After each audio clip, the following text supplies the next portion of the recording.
Smithfield Town Council is called to order at 6:46 p.m. First item on the agenda is prayer and pledge and input.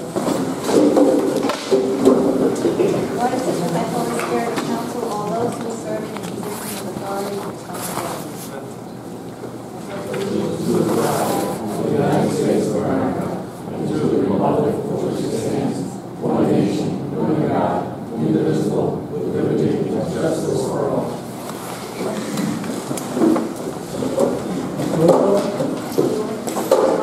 Here, Mrs. O'Hara. Here. Mrs. Lynch. Present. Mr. Wagner. Here. Next item is open forum pursuant to Public Law 42-46-6D, maximum of 15 minutes. I'm just going to caution everybody that there are 7 people that are on the list that want to speak. So I'd ask you to be brief and concise and be considerate of others because we try to stay to the 15 minutes. So first person is Paul Soares.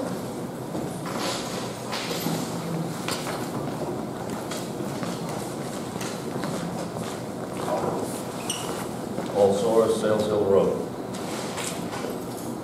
An excellent opportunity to add 144 acres of pristine park-like property to our town's limited open space for passive recreation has been squandered by the inaction of this council.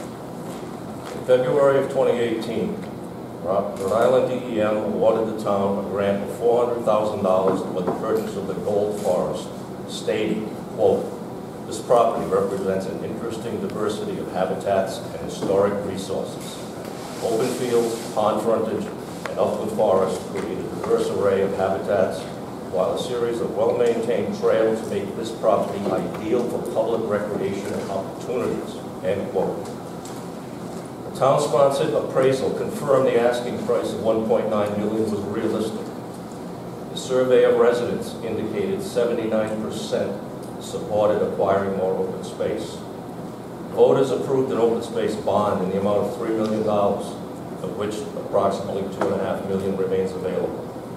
This council has procrastinated, vacillated, and stonewalled for 15 months considering this purchase. Only one councilor took the initiative to tour the property, and he has supported and promoted the acquisition. On February 12th of this year, the Conservation Commission, which acts as an advisory board to the town council, requested in writing that a public hearing be held to discuss this matter. That request was denied. Finally, as the DEM grant is about to expire, the council made a ridiculously low offer of $800,000, which includes the grant, considerably less than a good faith offer. The landowner informed the council months ago that he had lucrative offers from developers, but preferred the land be preserved as open space for the benefit and enjoyment of town residents. That information was not considered with your insulting offer. A few days ago, a purchase and sale agreement was signed by the owner and a developer, according to what Mr. Gold told me. You have ignored the desire of your constituents by disregarding the visioning survey, and you have failed to abide by the voters' directive to acquire more open space. Throughout this lengthy process, most of you have demonstrated extremely poor judgment, bordering on arrogance. You have betrayed the trust of your office.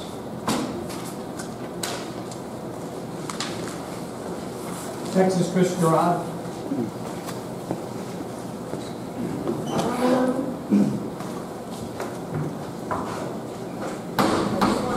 Please state your name and your address for the record, please.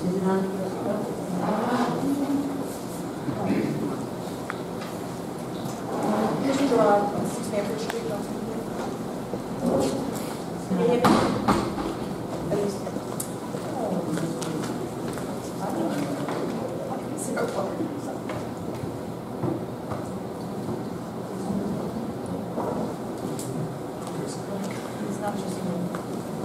I can talk loud. Good.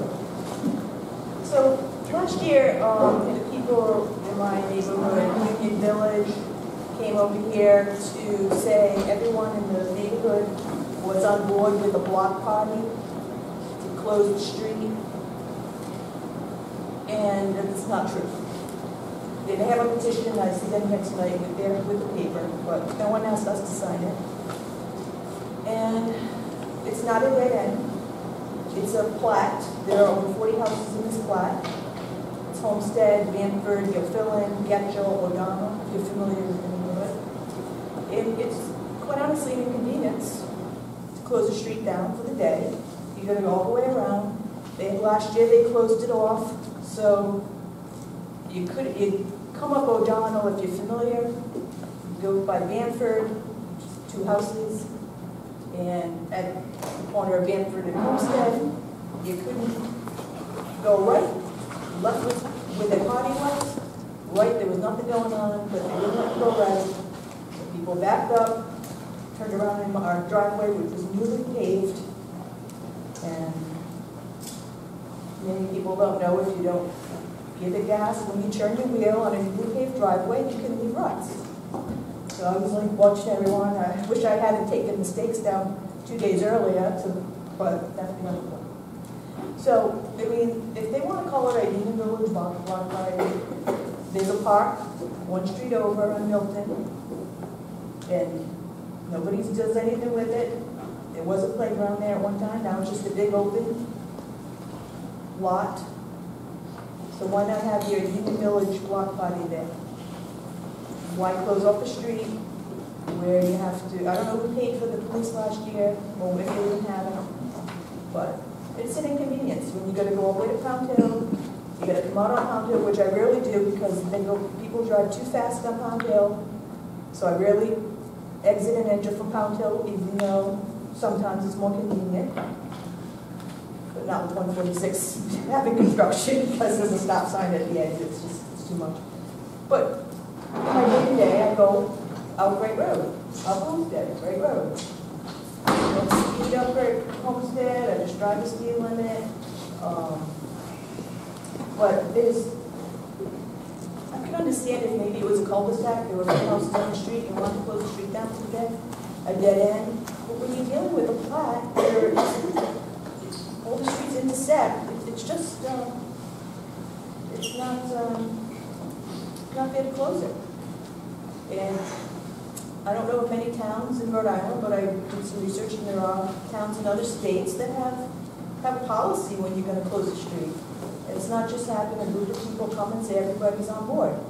I mean, could it be treated like a zoning issue where the people are notified through the mail? I mean, is it your responsibility to check the Secretary of State's website every week and see what's on the agenda, to see who's going to slip through the town council? I don't want to cut you off. This is an agenda item that you could address when we get to that as part of the meeting. Oh, it's an agenda tonight? It's an agenda item tonight. And so, I don't want to cut you off, but I didn't realize it was on the, see, I didn't know it was on the agenda because I don't know the Secretary of State website. other people want to speak, and I don't want you to take all their time. So, it's on the agenda. You can come up and address it at that time if you'd like. Yeah, I wasn't planning on staying, so just up here for the early part of the meeting. I think you made your point, though. Yeah, I We'll mean, take it it just, into consideration when they come. yeah, you can just take my thoughts into consideration because I got a million things to do and I think there's 5 more people at 15 minutes. It's an hour and what, 15 minutes? Yeah. So I didn't use 15 minutes, right? No. So, I'm not taking this. Okay. But that's my point. There's public spaces for parties, streets don't need to be closed. Mike Rappo?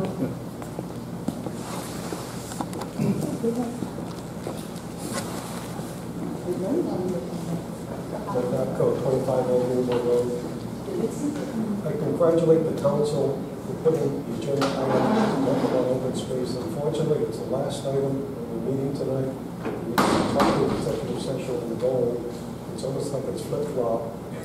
You should be talking about open space and then go into executive session and talk about the goal.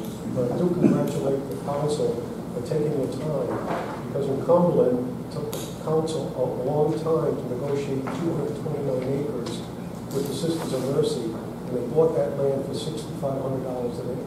$6,500 an acre. It's beautiful developable land. But they took their time and did it right. And I congratulate the council for doing that. You've got to take your time and do it right. And that's the way you do business. The other issue I have is that We've got 40 acres of Darwin Village of open space. We've got to do something with that land. Finally, the developer is going to allow us access in 15 months from now because he's building 81 units of apartments. It's unfortunate, we should have had access 7 years ago. But now I think he's doing it because he wants to build 21 units of condos behind the CVS. So he's sort of cooperating now. But it's unfortunate because we should have had an office building on that site and it was never built. The planning board just looked the other way and they built a dental clinic, Aspen Dental. That's the office building, which doesn't make any sense. This council worked so hard with Rockcliffe to build an office building. We forced them to build an office building next to the condos. The Darwin Village, we sort of looked the other way and let them just build residential.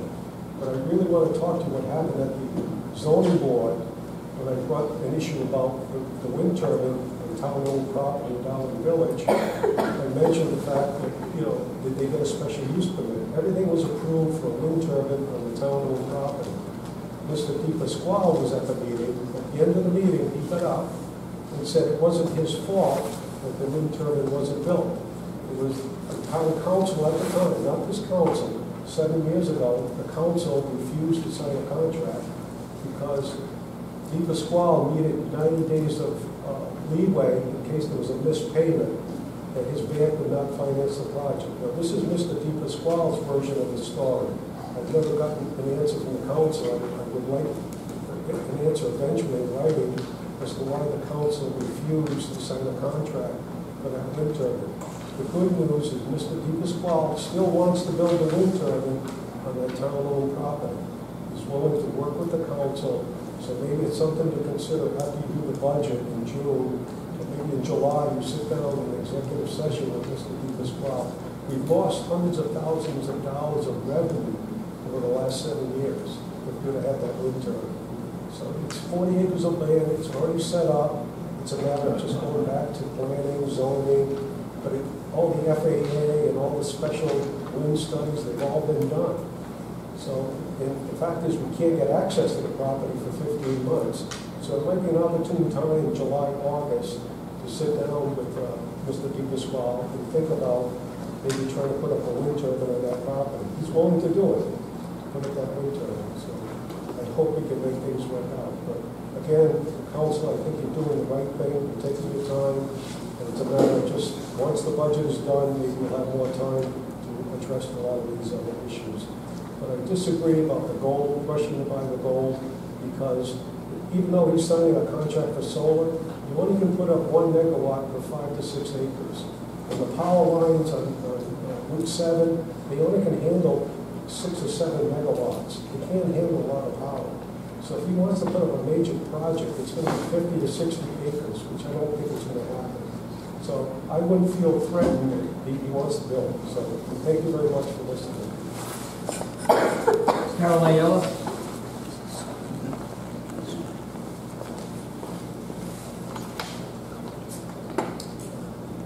I realize you guys have a difficult job, but I am heartbroken at the outcome of the Gold Forest result.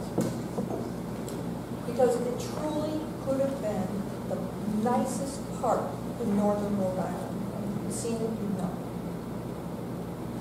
Other than Paul, who toured the property, I think if the rest of you had taken a tour of the land, you would have seen for yourself the amazing potential this gorgeous property offered to the community, and what an asset it would have been. And maybe if you'd seen it, you would have found some way to make it happen. Instead, the lack of interest in even learning about the land or touring it was very telling. And I think it was, excuse me. Mrs. O'Hara, Excuse me. Okay. they speak. Go ahead, Mrs. Ayala. the lack of touring and learning about the land was very telling, and I think it was a tremendous disservice to those of us who passed the open space law 13 years ago. And Lily?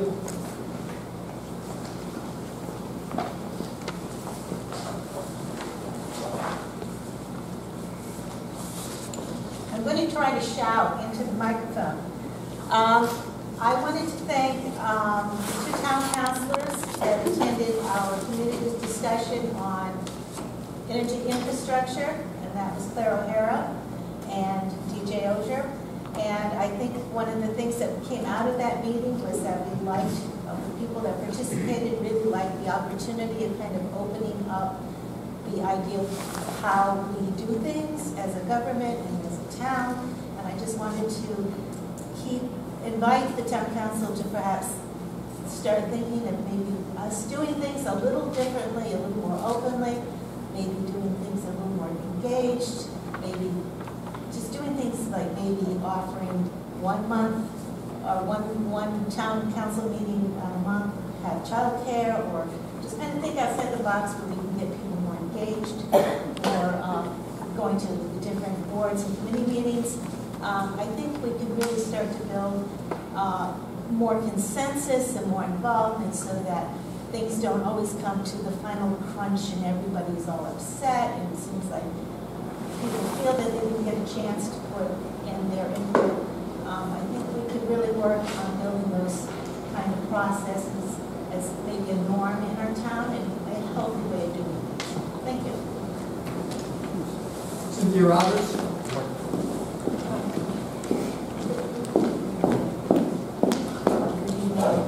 This doesn't seem like it's on at all. It is. It's on? It's not on? Can I just take a moment to turn it on? It's not working. Oh, it's not working? Okay. Okay, thank you. That was actually one of the things that came up on Thursday, May 9th. There were about 20 people in this room, including Mrs. O'Hara and DJ Osher, and we talked about how we want to have more conversations that are lower stakes. And I could have said the exact same thing, stuff that Ann just said, so I won't. But one of the things was that people can't hear. So we know that it sounds like maybe Mr. Osher is working on some streaming or something, but it would be much better that we could hear. And very quickly, they're engaged in our Smithfield, just got invited at the very last minute through a newspaper article actually to see the gold land 2 Saturdays ago. And we invited as many people as we could to go see it, and we walked it, and it was so beautiful. And then just, I guess a lot of things happened very recently that make it seem like it's not an option anymore for the community to have that as an asset for ourselves, or differently anyway.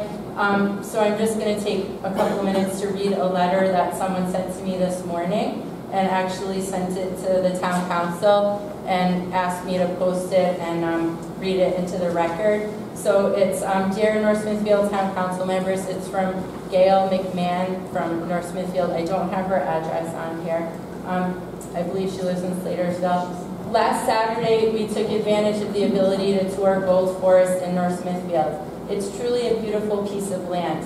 We hiked many places with our children and appreciated the wide, well-maintained trails throughout the large piece of property, as well as the ponds and streams. We can envision in the future enjoying the land for walking, mountain biking, cross-country skiing, fishing, etc. We have been homeowners in North Smithfield for the past 18 years. We are raising our 2 children in the North Smithfield school system. We have had the ability to travel many places in the world, and that gives us a perspective as to the natural beauty North Smithfield holds. We have heard that the town has had the ability to purchase this land for quite some time, but the opportunity might be lost at this point. As a young family, it's very hard to keep up on town issues. We try our best to stay informed, but we only have so much time in our days. And they are consumed with children, work, family, and when there is time doing something good for others. I'm sure that there are many families in town that have no idea about the Gold Forest and all that it has to offer for our community. Anyone that walks the land would have wanted it preserved. It is that beautiful. There is only so much land out there, and if we do not preserve this for our community and future generations, what are we going to do for North Smithfield? Will we have the opportunity to purchase something like this again in the future, ready to be utilized because it has been maintained with a trail system? Almost done. People choose to live in North Smithfield partly because it is not overly developed, and there is land here where other communities are becoming more developed. The lands can also benefit our school children with field trips, organizational groups such as scouting, and our North Smithfield cross-country teams for middle and high schoolers. We wanted to share our concerns with this issue so that you know there are voters out there that truly support the purchase of this land. It is ready and waiting to be enjoyed by many in the town. We would all benefit from keeping this natural beauty in our town. Sincerely, Gail and Craig McMahon. And the last piece that I wanted to add is that the meeting that we had on Thursday, the energy infrastructure community conversation, is a perfect example of how if we engage residents before consequential decisions are made, then we can actually find out how more people feel about it than just a small handful of people. And we had a very civil and very productive and like human conversation on Thursday, and it related to open space and solar and other energy infrastructure. So we would really like to continue to try and work with the council and the government in town here to have more conversations like that, because most people don't want to be duking things out. They want to try and figure out together how we can have the best things possible for our community. And it is frustrating when it feels that decisions are being made without including us, which is what it feels like. And also, we have been approached in Gage North Smithfield by quite a number of people who have expressed a dislike for the fact that executive sessions seem to be overused. So we're calling that up and letting you know that there's a feeling that there's an excessive use of executive sessions, and if there's possibilities of including the community on aspects of decision making that don't need to be closed door, please try and think of it that way, because I think everybody wants what's best for everyone, and it's frustrating when we feel that the community is not being listened to. It's very disheartening for people. Thank you. Mike Kalo?